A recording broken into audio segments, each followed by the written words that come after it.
Did you know that we almost never had the chance to witness the legendary plays Romeo and Juliet because their author, William Shakespeare, nearly died as a child during a plague and was born into a family of humble standing? His life was a miraculous journey from an unknown boy to the man who wrote plays that would captivate the world for centuries to come. He was not born among nobles or learned scholars. He was merely the son of a modest glove-maker. Yet, from that quiet countryside, Shakespeare grew with an extraordinary imagination and an unyielding passion for words until he became the genius of the stage, the soul of England, and an immortal symbol of human literature. And now, let us embark on a journey through the great life of William Shakespeare, here on our channel, The Sleepless History. One April morning in 1564, when the English spring was still veiled in mist and the warm scent of malt from local breweries drifted around the marketplace, a child was born, the son of John Shakespeare, a glove-maker, wool trader, and member of the town council, and Mary Arden, a gentlewoman from a prosperous farming family. They did not know that the infant in that wooden cradle would one day teach humanity how to speak of love, sin, and forgiveness in the most beautiful English ever written. At that time, Stratford was but a small town by the River Avon, not far from London, yet peaceful enough for the church bells to echo across barley fields.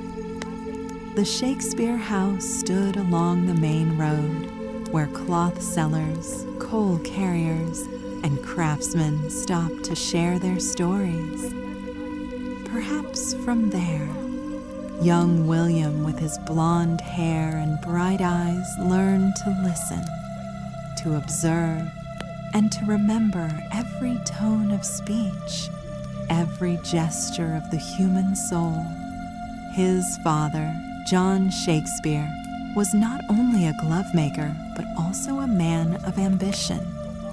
He traded, invested, and gradually climbed into the ranks of the town council, even serving as bailiff equivalent to a modern-day mayor. He dreamed of making the name Shakespeare one of prestige. His mother, Mary Arden, was different. She was bound to the land, to the harvest seasons, to the calm of the countryside. From her, William may have inherited tenderness and faith in goodness, from his father, willpower and aspiration. But life in Stratford was not all gentle sunlight and church bells carried by the wind. When William was barely 3 months old, a nightmare swept through the small town, a plague that hung like a massive shadow. People said that in only a few short weeks, over 200 lives were lost, a number small to the ear. But in a town of just over 1,000 souls, it was 1/7 of the entire community. Houses were sealed, red crosses painted on wooden doors like death sentences. No more market cries, no more scent of fresh bread, only the smell of smoke and the cold of fear drifting through the air. The Shakespeare family survived, but surely John and Mary lived in constant dread, fearing that one strange breath, one dry cough, could be a death omen. Small coffins were carried away in silence. Funeral candles flickered before doorsteps, and muffled sobs echoed behind walls, all of which must have left a dark imprint on the child's memory. Perhaps it was then, deep within William's heart, that the awareness of life's fragility began to grow. He grew up alongside the whisper of death, and later When he wrote Hamlet pondering life and death, or Macbeth, haunted by guilt, one can almost hear the echoes of that child who once saw an entire town fade into silence. As he grew older, William was sent to the local grammar school, where he learned Latin, logic, and excerpts from Ovid and Seneca. No one knows exactly how far he studied, but clearly that language never left his mind. That rural boy would one day turn those dry lessons into living poetry, where ancient gods spoke alongside peasants, maids, and fools. Few know that William's father, John Shakespeare, was more than just an ordinary craftsman and wool merchant. He was an ambitious man who longed to rise beyond the middle class and touch nobility. In the late 1560s, John even applied for a coat of arms, a mark of honor that would allow his family to be called gentlemen, members of England's upper class. The application was submitted to the Herald's College, the institution responsible for verifying coats of arms. In his petition, John proudly declared that his ancestors had served the country and that his family possessed sufficient virtue and means to be recognized. But the process was far from easy. The request was delayed and ultimately left unresolved, perhaps due to John's financial troubles or suspicions from the authorities about his true standing.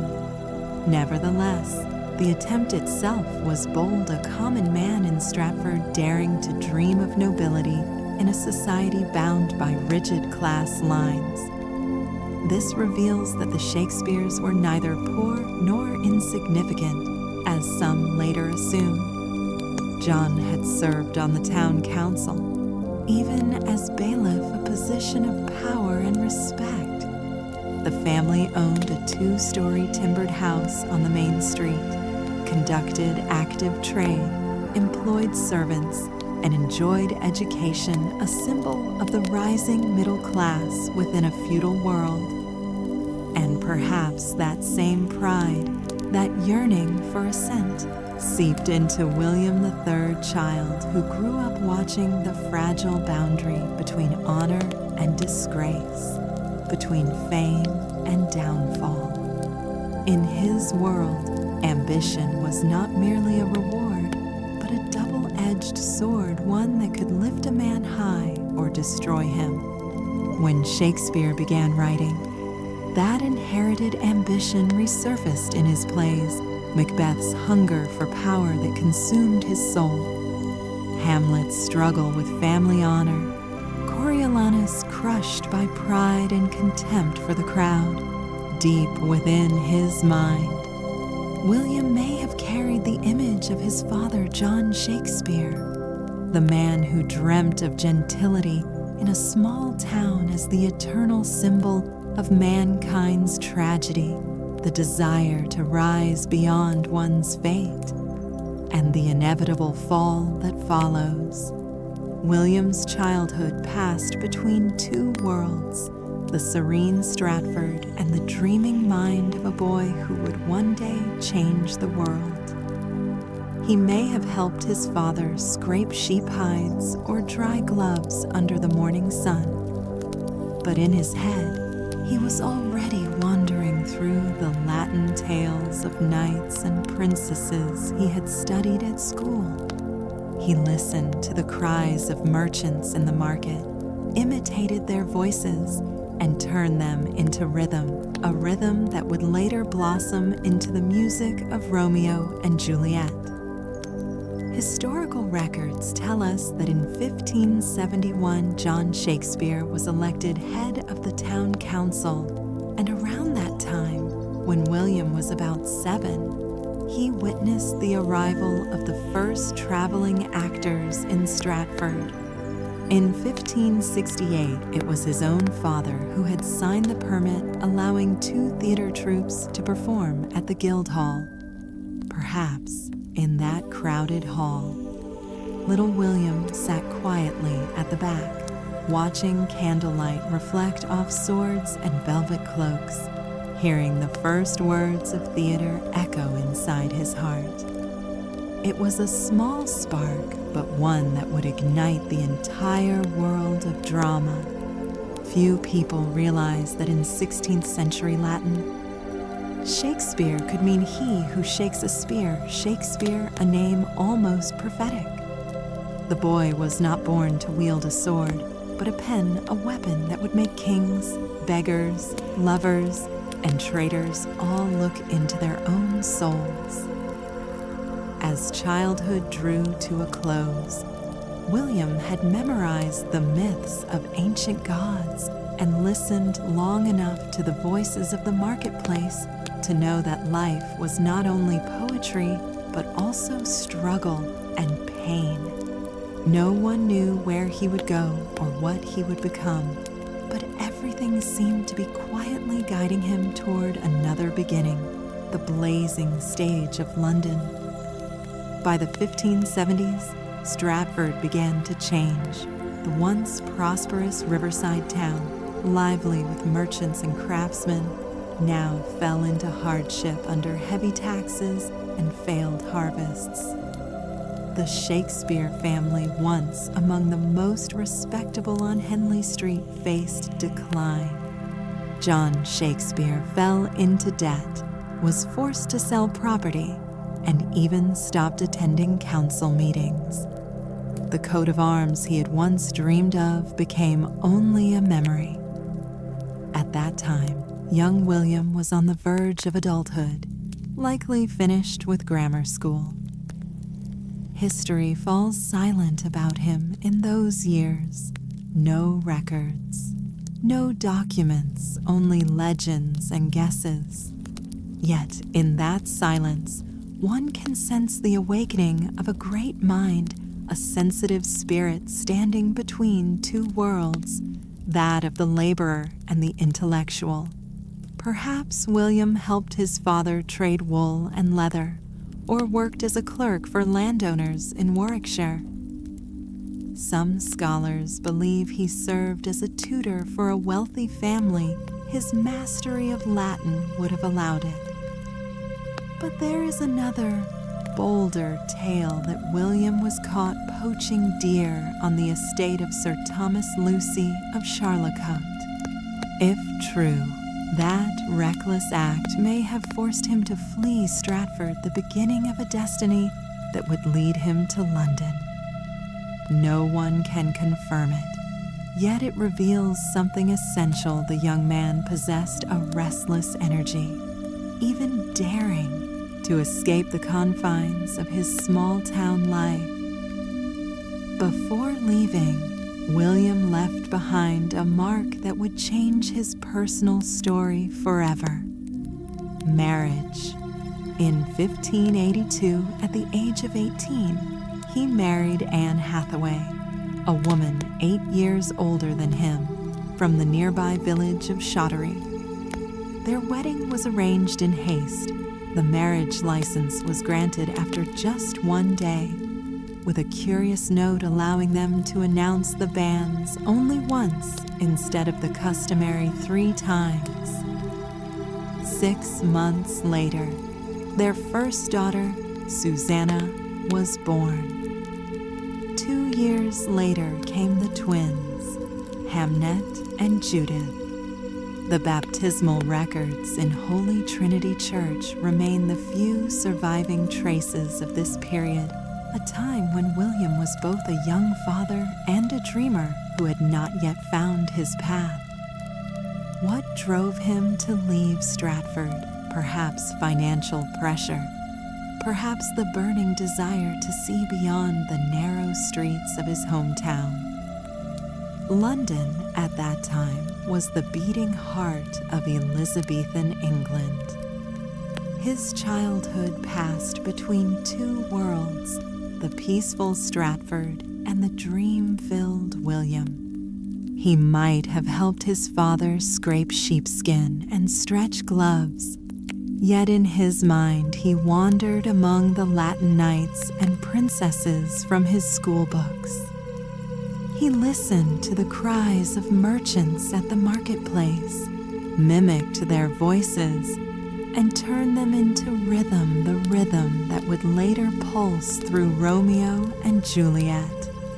Historical records show that in 1571, John Shakespeare was chosen as head of the town council. And around that time, when William was about 7, he witnessed the arrival of the first traveling actors in Stratford. In 1568, his father himself had signed the permit allowing 2 acting troupes to perform at the Guildhall. Perhaps in that crowded room lit by candles, little William sat quietly at the back, watching swords flash and cloaks shimmer, hearing words that would forever ignite his soul. A small spark, but one that would set the entire world of drama aflame. Few realize that in 16th century Latin, Shakespeare could be interpreted as the one who shakes the spear. A name almost prophetic. The boy was not born to wield a weapon, but to wield a pen, the weapon that would make kings, beggars, lovers, and traitors alike see themselves reflected within it. As his childhood drew to a close, William already knew by heart the myths and legends of old. He had heard enough voices in the marketplace to understand that life was not made only of poetry, but also of calculation and pain. No one knew where he would go or what he would become, but everything seemed quietly guiding him toward another beginning, the blazing stage of London. During the 1570s, Stratford began to change. The small riverside town, once prosperous through merchants and craftsmen, now suffered under taxes and poor harvests. The Shakespeare family, once the most respected on Henley Street, fell into hardship. John Shakespeare, William's father, sank into debt, sold parts of his property, and stopped attending council meetings. The coat of arms he once dreamed of obtaining had faded into illusion. The young William, on the threshold of adulthood, likely left grammar school. History falls silent about him in those years. No records, no documents, only legends and speculation. Yet, within that silence, the seeds of a great writer took root, a keen soul standing between 2 worlds of laborers and of thinkers. Perhaps William helped his father in the leather and wool trade, or worked as a clerk for landlords in Warwickshire. Some scholars suggest he was a private tutor for a wealthy household, his Latin good enough for the task. But there is another story, more daring, that William was caught poaching deer on the estate of Sir Thomas Lucy at Charlecot. If true, the reckless act forced him to flee Stratford, beginning the journey that would change his life forever. None can say for certain, yet the tale reveals one truth: this young man carried within him a restless energy, even a touch of defiance, to break free from the bounds of mediocrity. Before leaving, William marked a milestone marriage. In 1582, at the age of 18, he wed Anne Hathaway, 8 years his senior, from the nearby village of Shottery. Their marriage was hurried. The license was issued in a single day, and notably, they were allowed to announce their vows only once, instead of the customary 3 times. 6 months later, their first daughter, Susanna, was born. 2 years after that came the twins, Hamlet and Judith. The baptism records at Holy Trinity Church are among the few traces of that time, a period when William was both a young father and a dreamer, still searching for his path. What compelled him to leave Stratford? Perhaps financial strain, or perhaps an irresistible desire to step beyond the small town. London then was the heart of Elizabethan England, a place where merchants, musicians, playwrights, and nobles jostled in smoke-filled streets. News of traveling troops and the opening of the first permanent theater. The theater in 1576 must have reached William's ears. For a man with a poet's ear and a restless imagination, London was an irresistible call. An intriguing historical note, Stratford often hosted touring acting companies. In 1587, just a year after London's theaters began to flourish, such actors arrived again in town. It is possible that William met them not merely as a spectator, but in conversation. Some researchers believe he joined one of those troupes, perhaps as a stagehand or script copyist. Whatever the truth, by the late 1580s, his name had vanished entirely from Stratford's records. Historians would later call these the lost years. Strangely, those lost years were likely the years that made Shakespeare. He may have wandered through the Midlands, observing common folk their speech, their laughter, their oaths. Those sounds would later return in Falstaff's wit, in the rustic banter of Henry IV, and in the clown's humor of Twelfth Night. When he left Stratford, his only son Hamlet was 2 years old. Biographers often imagine that morning of departure the young man in a gray wool coat crossing Clopton Bridge, looking back at the mist over the Avon before heading toward London. Perhaps he did not know how he would earn a living, only that somewhere beyond the horizon lay the light of the stage, a light that would transform him from a hired hand into the voice of England. Few people realize that in those days, the journey from Stratford to London took more than 4 days on foot, across muddy fields and shabby inns. But it was also the road of dreamers. Shakespeare did not travel alone. He carried the voices of his hometown and the destiny contained within his name. The man who shakes the spear, destined to raise not a weapon, but a pen. Leaving home was not just a physical journey, it was the beginning of awareness.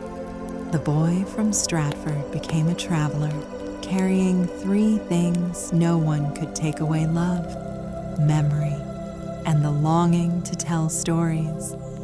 And at the end of that road, amid the smoke and noise of London, a whole new world awaited the one where William Shakespeare would first step onto the stage. Late 16th century London was a city bursting with life, its population exceeding 200,000. Its streets heavy with the scent of tanned leather, beer, and coal smoke.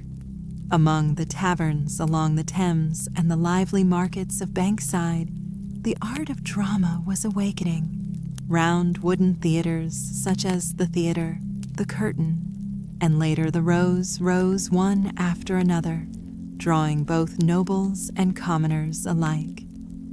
And here, Shakespeare, the unknown man from Stratford, began to write the first chapter of his artistic life. No one knows exactly when he arrived in London. Some historians suggest around 1587 or 1588, when he left his hometown for the capital. nor does anyone know what role he first took on. But all evidence shows he began from the bottom stagehand, doorkeeper, script copyist, and gradually became a minor actor. Such men were known as servant actors, carrying props while learning lines. But William was different. He watched, he listened, he remembered, and turned the chaotic world of the stage into the truest classroom of his life. An interesting historical trace appears in the London tax records of 1590, where a William Shakespeare is listed as residing at St. Helens, Bishopsgate, an area known for writers and printers. His name surfaced again in 1592 when critic Robert Greene scorned an upstart crow who dared to mimic the learned playwrights. Greene wrote it out of jealousy. Yet his insult gave history its first recorded glimpse of Shakespeare the dramatist, the amateur who frightened scholars because his talent had already begun to surpass them. Before fame as a writer, Shakespeare was likely known as an actor. Records of the Lord Chamberlain's Men, the troupe later patronized by Queen Elizabeth, show him as a regular member. He acted in King Henry IV and later Hamlet, often taking small or older roles. To act and write simultaneously meant he understood the stage through breath itself, how a line must sound, where an actor's gaze should fall, what the audience longed to hear. Amid the scheming life of London, Shakespeare lived simply. He rented a room on Silver Street, lodging with a hatmaker's family, surrounded by the smell of wax and hammering. Mornings he wrote, evenings he performed, sometimes until midnight. Yet within him brewed a storm of ideas, the marketplace voices, the Latin phrases from school, the memory of traveling troops in Stratford, all merging, awaiting the moment to ignite. Few know that London was not kind to actors. Theaters were often condemned as dens of vice, repeatedly shut down during plagues or by government order. Each time pestilence swept the city, Shakespeare and his company fled to the countryside, performing wherever people gathered. Yet during those journeys, he met the true faces of England, its laughter, its sorrow, its rough humanity. Those encounters would later shape characters like Bottom, Falstaff, and even Romeo. By the late 1580s, Shakespeare began to try his hand at writing plays. His first works, Henry VI in 3 parts and Titus Andronicus, were raw, filled with the brutal style popular at the time. But within them, something new shone through his gift for weaving poetic speech with everyday rhythm, for merging war and inner conflict. Shakespeare did not copy the classics. He made his characters think and suffer like real human beings. In 1593, the plague once again struck London, closing all theaters. Forced from the stage, Shakespeare turned to poetry. During that time, he dedicated 2 long poems to Henry Wriothesley, the Earl of Southampton Venus and Adonis and the Rape of Lucrece. The first, published when he was about 29, caused a sensation. The young poet from Stratford became known among the nobility. The Earl, it was said, even rewarded him with a gift of £1,000 of fortune. This was not just financial success, but a symbol Shakespeare had crossed the line from laborer to creator. Another detail from theater archives shows that in the Lord Chamberlain's Men, Shakespeare worked alongside great names Richard Burbage, the first Hamlet, and Will Kempe, the famous comic actor. They were colleagues, sometimes rivals. Yet this rivalry pushed Shakespeare to evolve to write plays that could silence both nobles and commoners alike when the curtain fell. By 1594, the name William Shakespeare appeared on playbills, on book covers, and in the memories of London's audience. The young man who had left Stratford in silence now stood beneath the candlelight of the stage, where every applause echoed like a confirmation of destiny. He was no longer a script copyist or background actor. He had become the man who gave life to the stage itself. From here, the road toward creative mastery, the golden age of Elizabethan drama, was open before him. By 1595, William Shakespeare was a name spoken in every London theater. Romeo and Juliet, A Midsummer Night's Dream, Richard II, The Merchant of Venice. These plays revealed that his words were not merely for storytelling, but for illuminating the essence of humanity. In his hands, language ceased to be a tool and became a weapon of intellect, emotion, and empathy. London now glowed in the reign of Elizabeth I's son. The theater had become not only a place of entertainment, but a forum for the questions of the age. And Shakespeare, with unmatched sensitivity, turned the stage into a mirror of society. Richard III exposed power and treachery. Henry IV revealed the tension between commoners and royalty. A Midsummer Night's Dream celebrated humanity's yearning to love, to forgive, to live within magic, if only for one night. The wonder was that he did not write for nobles alone. His stage opened to everyone from peasants standing in the pit under the sun to gentlemen with swords seated in the gallery. Among them all, Shakespeare made laughter and silence bloom together. His language was both refined and alive, lofty as poetry, coarse as the street. That is why his plays transcended every class. He never spoke on behalf of others. He spoke truthfully for all who felt. A memorable historical milestone came in 1599 when the Lord Chamberlain's men built a new theater, the Globe.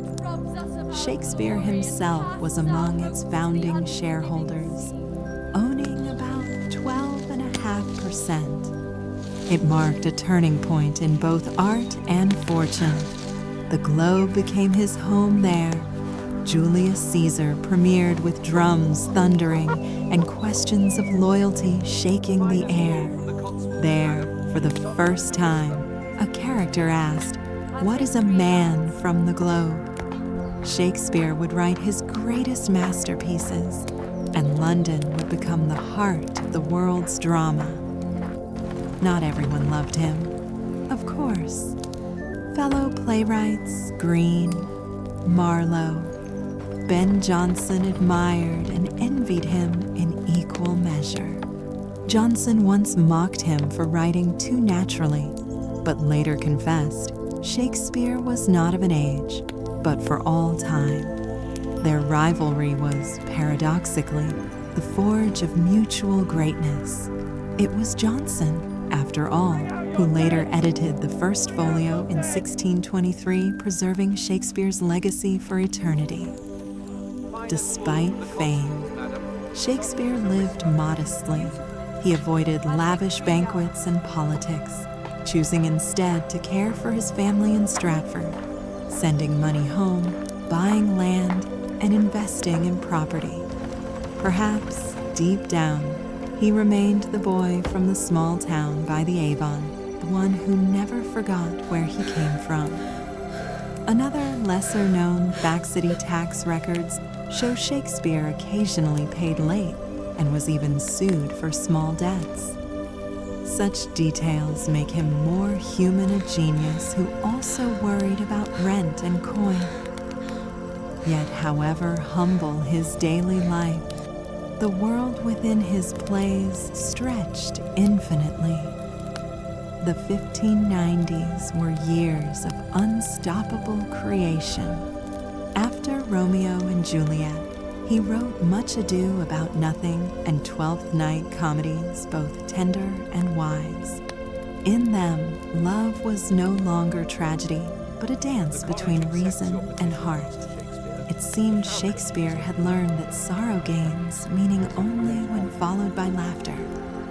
Alongside his plays, he continued to write poetry. His sonnets, a collection of 154 love poems, were composed during this period, perhaps for the Earl of Southampton. Scholars debate the identity of Mr. W.H.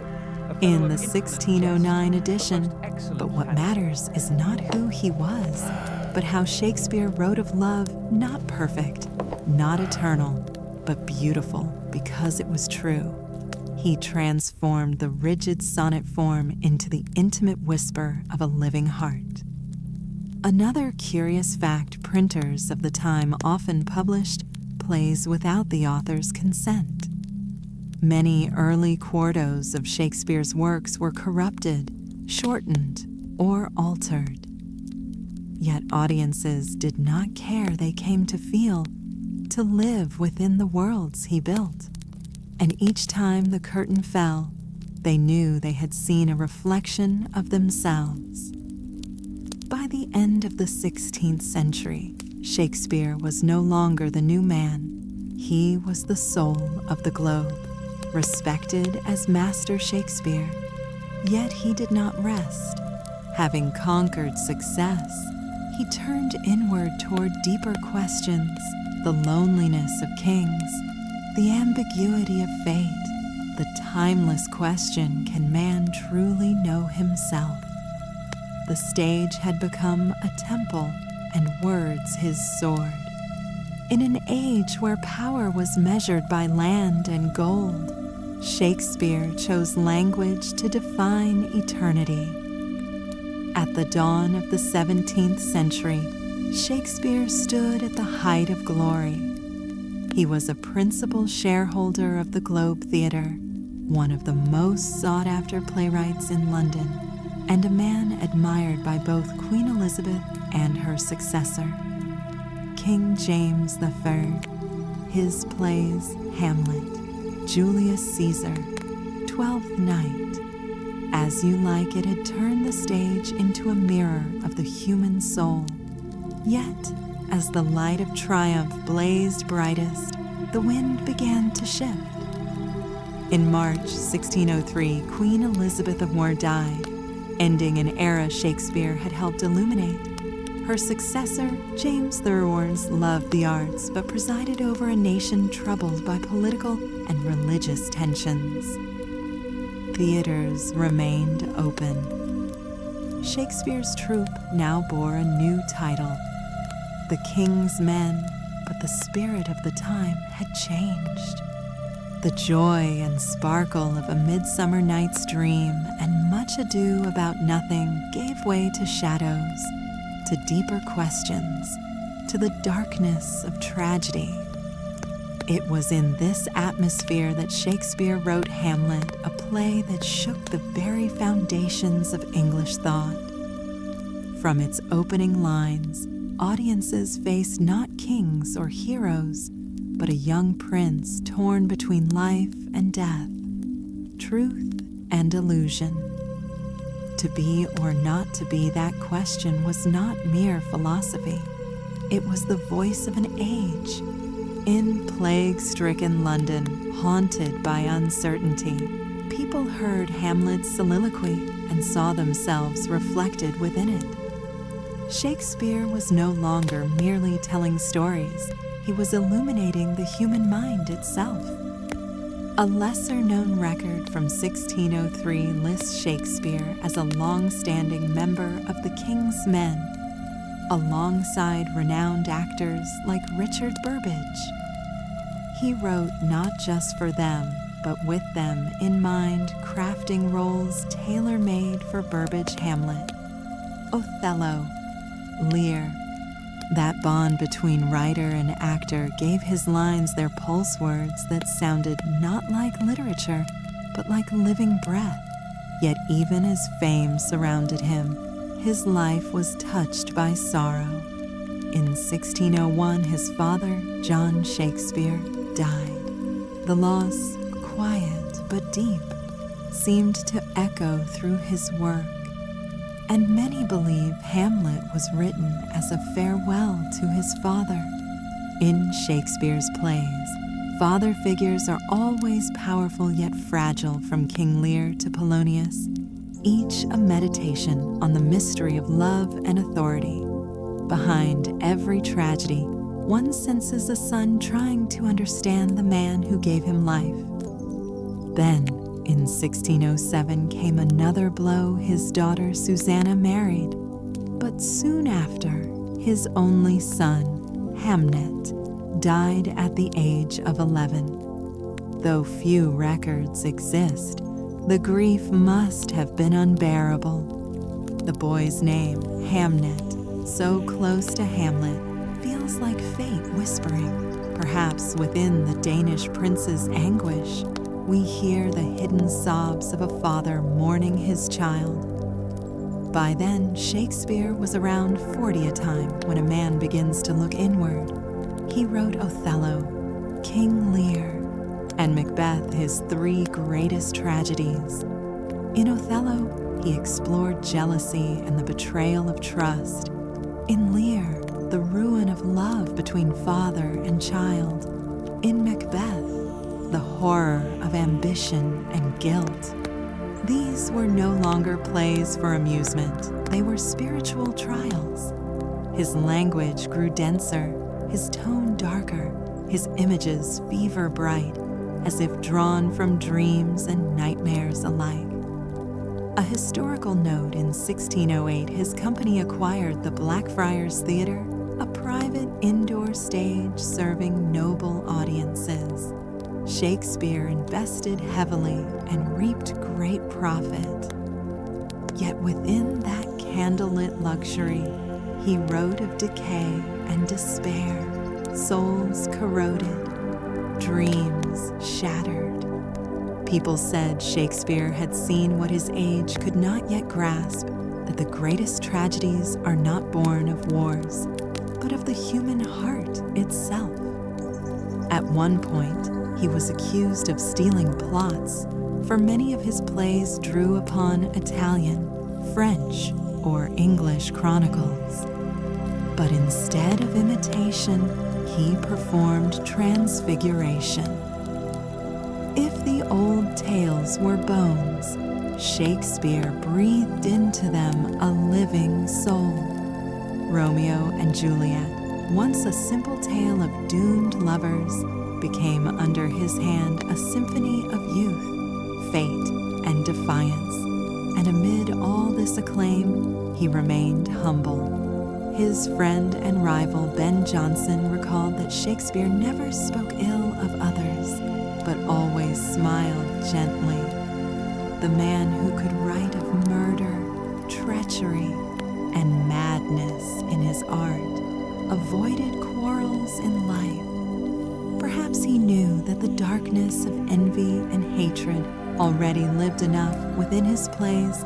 He had no wish to act them out again in the real world.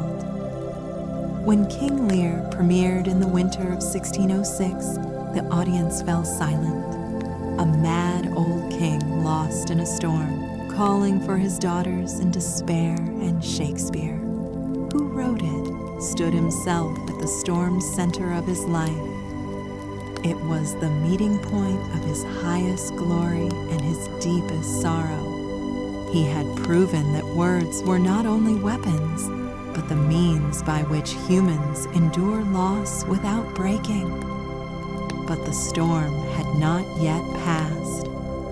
Ahead lay a different chapter 1, where Shakespeare began to withdraw from London, seeking the quiet along the Avon River. where applause would fade into the murmurs of peace. By 1610, London was no longer the city it once had been. The bustling capital had grown suffocating, its population swelling, its air thick with disease and the heaviness of unending smoke. William Shakespeare, now nearing 46, had achieved everything a playwright could dream of. He was no longer the young man running errands backstage at the theater, but a gentleman of the king's company, a national artist, and a wealthy investor. Yet, while the applause at the Globe still roared, he chose to step away. From 1609 onward, Shakespeare began returning to Stratford more often. He purchased the largest house in town, New Place, for the grand sum of £120, an enormous amount in that time. The house had gardens, stables, a well, and tall enclosing walls right in the heart of Stratford. It was said he wanted this to be his sanctuary for old age, a place where he could once again hear the slow song of the Avon, as in his boyhood. To the townspeople, William was no longer the glovemaker's son, but Mr. Shakespeare of New Place, a true gentleman. Official records from 1611 show that he also purchased over 100 acres of farmland near Stratford and invested in a local grain mill. Clearly, Shakespeare was a careful man with money.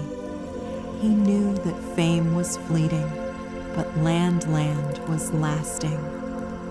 This rarely mentioned fact reveals another side of him.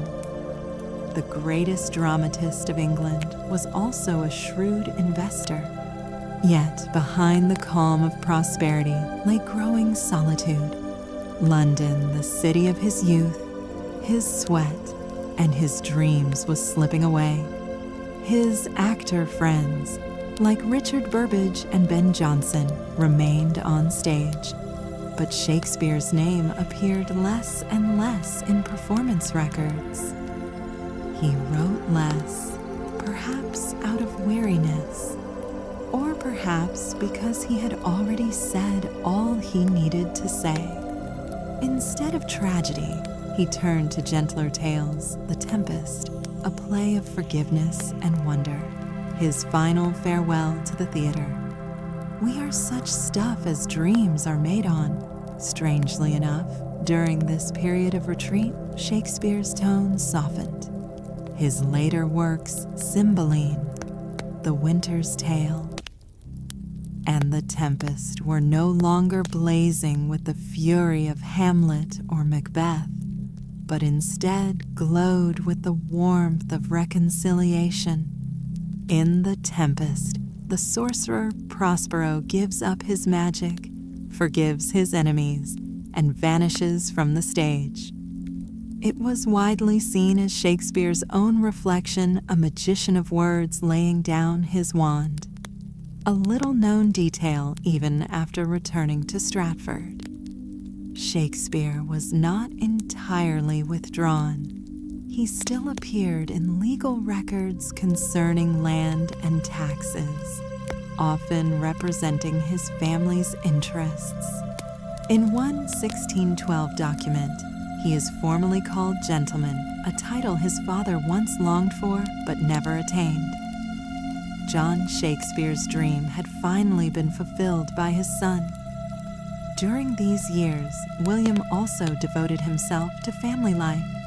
His eldest daughter, Susanna, married Dr. John Hall, a learned and respected physician. The couple lived near New Place, and Shakespeare often visited his only grandchild, little Elizabeth Hall. Neighbors described him as a kind grandfather, strolling along the river, chatting with townsfolk, tending to his garden. No more stage lights, no more applause, only the sound of water flowing, crows gliding above old rooftops, and the fragrance of Warwickshire summers. But the past never vanished entirely. Occasionally, he returned to London to watch performances of his plays, to revise lines, or to see old friends. One such visit in 1613 coincided with a great tragedy. The Globe Theatre, the house he had helped to build, burned to the ground during a performance of Henry VIII. A stage cannon, fired for effect, had ignited the thatched roof, and within hours, the theater was ash. Shakespeare was in London at the time, and witnesses said he stood watching as flames devoured the symbol of his life's work. Though it was rebuilt later, he seemed to understand then that all things burn, that only words endure. After the fire, he withdrew completely to Stratford. In those final years, he lived quietly, sometimes receiving visitors, friends like Ben Jonson, who would come to drink wine with him in the garden behind New Place. Their conversations, people said, often ended in gentle laughter and faraway gazes. Shakespeare never spoke of regret.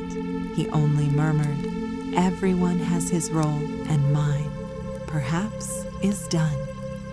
A rare church record from 1616 shows him arranging his younger daughter Judith's marriage. That same year, he wrote his will, carefully dividing his wealth, each pound, each piece of cloth, each ring among family and friends. Its closing line was not tragic but tender. "I give unto my wife my second best bed." Some mocked the simplicity of the gesture, but those who understood him knew it was an emblem of memory and loyalty. The best bed in Elizabethan homes was reserved for guests. The second best was the marriage bed, the one that held years of love, struggle, and quiet companionship. From London, Shakespeare did not return with glory, but with serenity. He needed no stage, for the world itself had become his stage. As twilight fell upon the Avon, he was left with three things: his pen, his land, and his memories enough to complete a life. The final years of William Shakespeare drifted in silence, a silence not of oblivion, but of a man who had already understood the meaning of every noise that once surrounded him. In Stratford, he was no longer the dreamer or master Shakespeare of the Globe, but a middle-aged gentleman who rose early, walked in the garden, spoke kindly to neighbors, and wrote a few lines only for himself. Yet in that peaceful winter of his life, his mind reached new depths. Like soil after harvest, Shakespeare entered a season of ripening. He wrote less, but each word carried the weight of contemplation.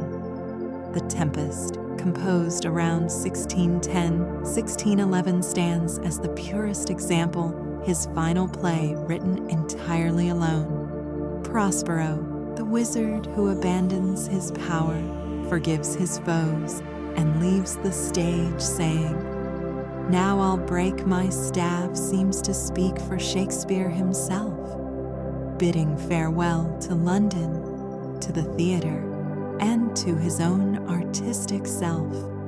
A documented fact confirms that after The Tempest, Shakespeare collaborated on several plays with the younger dramatist John Fletcher, among them Henry VIII and The Two Noble Kinsmen. These collaborations proved that even after retreating to the countryside, he maintained ties with London's theatrical world, not as the star at its center, but as a mentor, a quiet partner behind the curtain.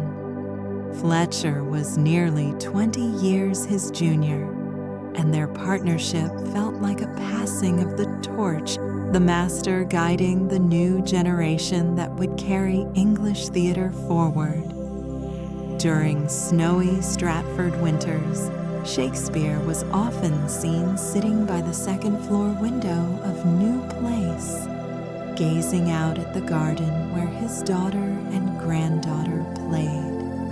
People said he liked to read aloud a few verses or tell the children old tales of kings and princesses, of jesters and lovers who once made London laugh. Perhaps he too realized that every great story, in the end, returns to the simplest things: love, honesty, and the belief that people can change. One little-known truth is that Shakespeare never left England. Throughout his entire life, he never once crossed its borders. Yet, through his pen, he traveled the world from Venice in Othello to Denmark in Hamlet, from Egypt in Antony and Cleopatra to the enchanted islands of The Tempest. He never needed to see a place to understand it. In his imagination, every world became real. That is what made him different from anyone of his time. Shakespeare did not merely describe the world, he created it. In 1613, when the globe burned down, he never returned to the stage again. A chapter had closed, yet he did not grieve. Within him there was calm, like a farmer after harvest. He watched the flames consume his theater with quiet eyes, as if saying, "What can burn will burn, but words do not." During these years, his health began to fail. Records kept by his son-in-law, Dr. John Hall, mention that Shakespeare suffered from mild fever and chronic joint pain. The spring of 1616 was colder than usual in Stratford, damp and filled with fog. Shakespeare still walked about, but not for long. He revised his will once more, signing with a slightly trembling hand. In it, he described himself as William Shakespeare of New Place, gentleman of Stratford-upon-Avon, as though wishing to affirm that he had come home. An endearing detail survives. His old friend Ben Jonson sent him a short poem for his birthday that year, saying that if Shakespeare could be silent, it was the silence of the vast sea, not emptiness, but depth beyond sound. That letter arrived not long before Shakespeare's death. Two men who had once sparred and teased each other in verse were bound at last by quiet respect. On April 23, 1616, his 52nd birthday, William Shakespeare died peacefully at his home in Stratford. No record names the cause, only that he passed in his sleep. The townspeople carried him to be buried at Holy Trinity Church, where he had been baptized as a child. On his grave, they carved words believed to have been written by his own hand. "Good friend, for Jesus' sake forbear to dig the dust enclosed here. Blessed be the man that spares these stones, and cursed be he that moves my bones." It was not a curse, but a humble plea from one who knew that after living a full life, the most sacred thing left was peace. And yet, though Shakespeare was gone, his work continued to live as if he had never truly left. 7 years later, in 1623, his fellow actors John Heminges and Henry Condell compiled the first folio, collecting most of his plays from Macbeth to The Tempest. Without them, much of his legacy might have been lost. In the preface, Ben Jonson wrote the words that would echo forever. He was not of an age, but for all time. Thus, the man who once wrote only for London audiences stepped into immortality. The winter of the playwright's life ended in serenity. There was no grand funeral, no thunder of applause, only the whisper of spring winds stirring the willows by his grave and the slow flow of the Avon carrying away the murmur of eternal verse. The morning after his death, the bells of Holy Trinity tolled 3 solemn times the signal for a gentleman's passing. The people of Stratford paused their work. Some placed a hand over their hearts. Others stood silently before new place. No one spoke, but all understood an era had closed. The man was not merely their neighbor, he was the one who had shown the world that greatness could rise from a small town. After the funeral, Shakespeare was buried in the chancel of the church, near the high altar, a rare honor. His grave lies beneath a simple stone inscribed with the same gentle warning, "Good friend, for Jesus' sake, forbear." That small plea has protected his resting place for over 4 centuries. Some call it the spell of a poet, but in truth, it was only the modest whisper of a man who wished to sleep undisturbed by fame or curiosity. Shakespeare died, yet his work lived on first through the traveling actors who still performed from handwritten copies, then through the first folio of 1623. The book, nearly 900 pages long, became the jewel of English literature. Thanks to it, 18 of his 37 plays, including Macbeth, Twelfth Night, and Julius Caesar, were saved from oblivion. Had it not been for Heminges and Condell, the world might never have known Hamlet or The Tempest as we do today.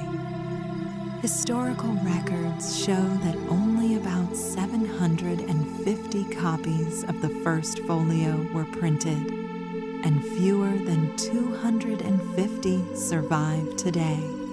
One of them rests within Holy Trinity Church, where he lies buried as though the circle of his life and words had closed completely from the writing desk to the stage, and finally back to his home by the Avon. After his death, the name Shakespeare slowly drifted beyond England's borders. Poets and philosophers across Europe began to read and debate him. In the 18th century, Voltaire called him a wild genius, while Goethe praised him as the man who unlocked the human soul.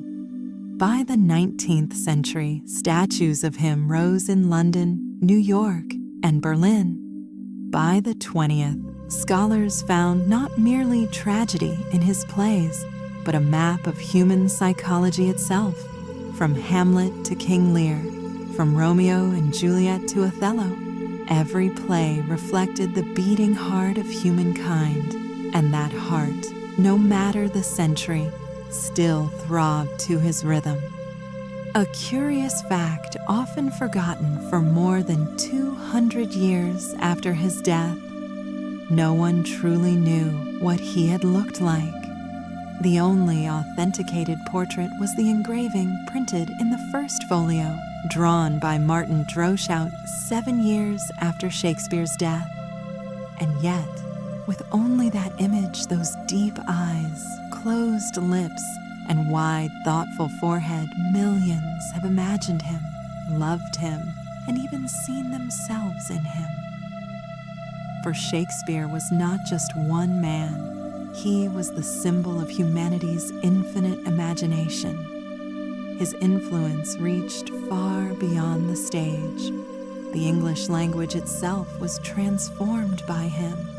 Hundreds of words and phrases still used today were born from his lines: "Wild goose chase," "Heart of gold," "Break the ice," "All that glitters is not gold."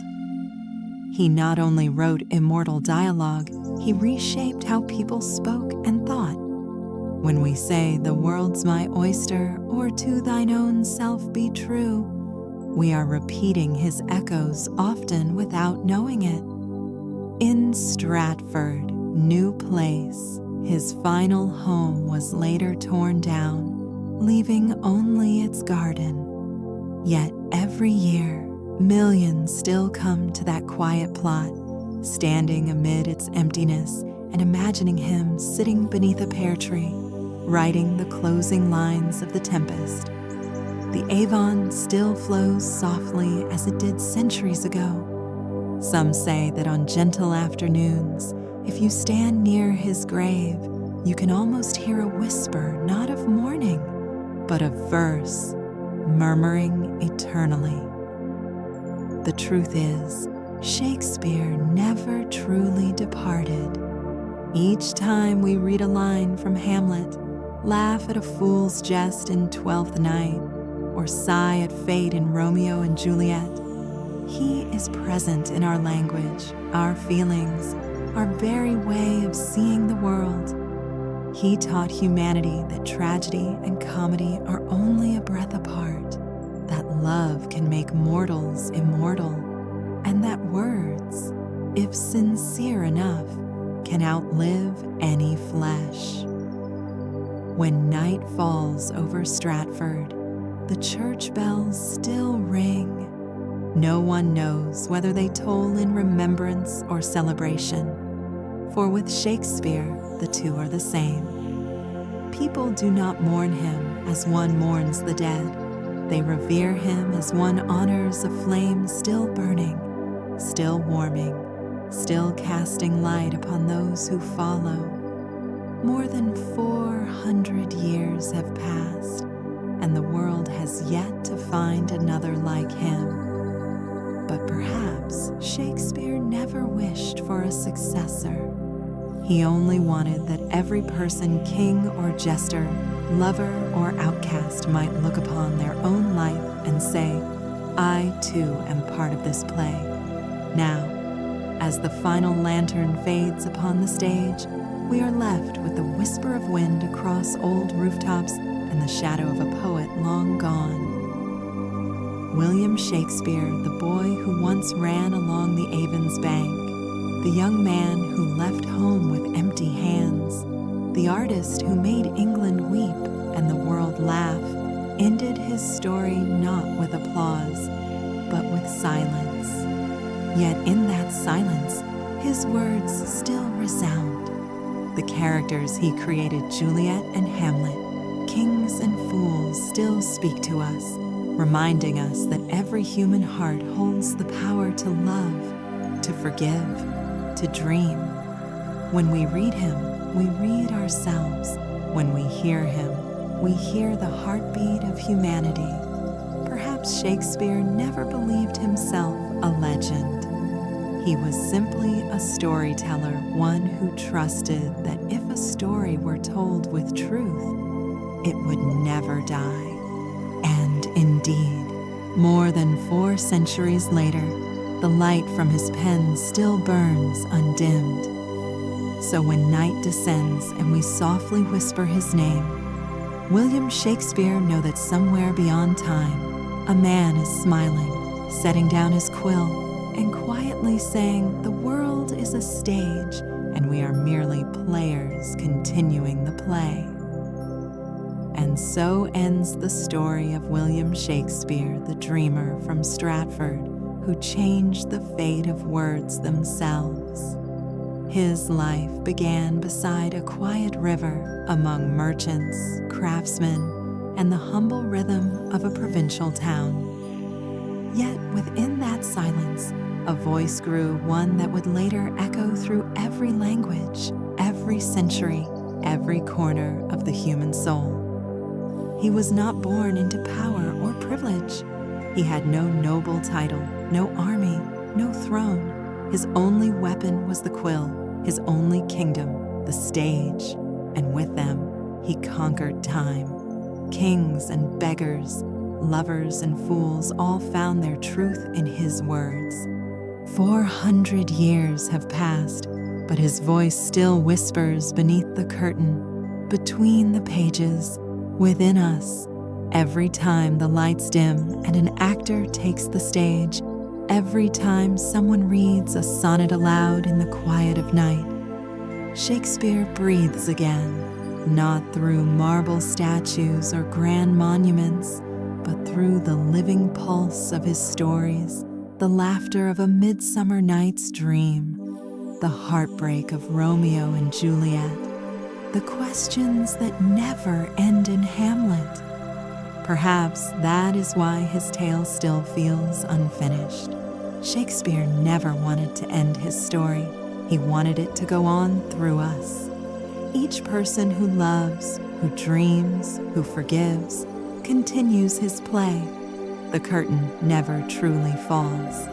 And somewhere beyond history, in that imagined twilight by the Avon, you might picture him once more, an older man seated by the window, ink-stained fingers resting upon the desk, the sound of evening bells drifting through the air. He looks out, smiling faintly, as though watching a distant stage where life itself unfolds. Then, perhaps, he whispers one last thought, not to an audience, but to time itself. All the world's a stage, and I have merely written its song. The End Bedtime History, the life journey of William Shakespeare.